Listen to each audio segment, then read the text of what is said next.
Tune into this week's episode where we show you how to house your backyard flock.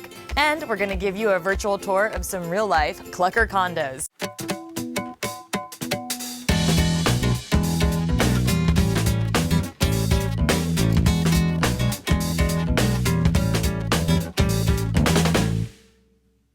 Welcome to today's show. I'm Jen Boulden with JenB TV, a weekly web show with fresh thinking on green living. We do the research for you and then bring you just the best of the best ideas in 5 minutes or less. So get ready to tune in and be turned on to a whole new way to think about chicken coops. You know, not everyone has a 100-acre farm, which means a lot of us have to keep our chicks in a pretty tight space. In fact, there's an estimated 60,000 people in the US that keep backyard chicks. Keeping backyard chickens in suburban or even urban areas is totally possible. But first, you gotta think, are you gonna build or buy the coop? So if you aren't handy or don't have access to a good handyman yourself, then your options are to buy. There's gonna be a list of our favorite coops on our website. But there's also another option, which is Craigslist. It's actually where we got this coop. You see, I had wanted to build the Taj Mahal of chicken coops, and we got the bid, and my husband said, So he found this one on Craigslist. While it works, there's also some things that we don't like. Let me show you. This roosting perch is a little bit awkward. You see, when this door is closed, there's no way for the chickens to really fly up, and my big girls aren't that athletic, so they don't even use it. Also, you have to step in to the coop here to grab the eggs, and if the floor's not clean, you really don't want to have to do that. So what I prefer is those little liftable lids on these other chicken coops. So if you're going to build or buy, these are the things that you want to look for in your coop.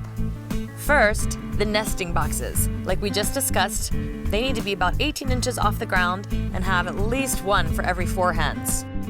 Next, the roosting bars. They prefer a natural branch if you can, or at least make sure it's square. I like to have a few different height branches if possible, but don't put them too high off the ground because some of them don't fly that well. Ventilation. Super important because chickens produce a lot of moisture in their breath and in their poop, and moisture breeds respiratory infections for them. In the winter, just make sure that they have a heat lamp and a non-drafty place to perch, and you'll be fine even if your windows don't shut. If the windows are large, do put a 1/2-inch thick hardware cloth over the window to protect from raccoons. Fourth, the feeder and waterer. Just like with your baby chicks, you need to place the feeder and waterers off of the ground. Otherwise, your chicks are gonna scratch all the food out and just make a big mess. You can do this by hanging them in the coop or by putting bricks underneath of them to lift them up. Fifth, chicken poo happens. So, bedding is a must for inside of your coop, and you wanna make sure that you can open up a good-sized door and be able to sweep it out. Here's a pro tip. Both chicken poop and pine shavings together make for great compost. So this is really important. You definitely want to make sure that your coop is secure. Raccoons can be evil geniuses in prying their way in. In fact, they're known to even pull through chicken wire, ironically. So what you want to do is at night, make sure to lock them in, or for the people that are extra crafty, there's timers that you can get to actually lock the door for you. So if your girls are free rangers like mine, or they have a run, you can build the coop to about 4 square feet per bird. If you don't have a lot of outdoor access for your girls, then make the coop as big as possible, like 10 square feet per bird.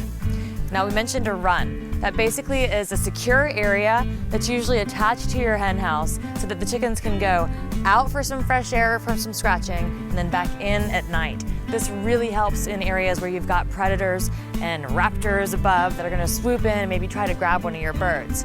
And let me tell you, raptors are no joke. Even in Los Angeles, where we had our old coop, I had some girls out in the backyard. I was working from my office and looking at them, and I saw an eagle swoop down and perch in order to go and get them. I threw a stapler at him. It worked, but you really don't want to have to resort to those measures.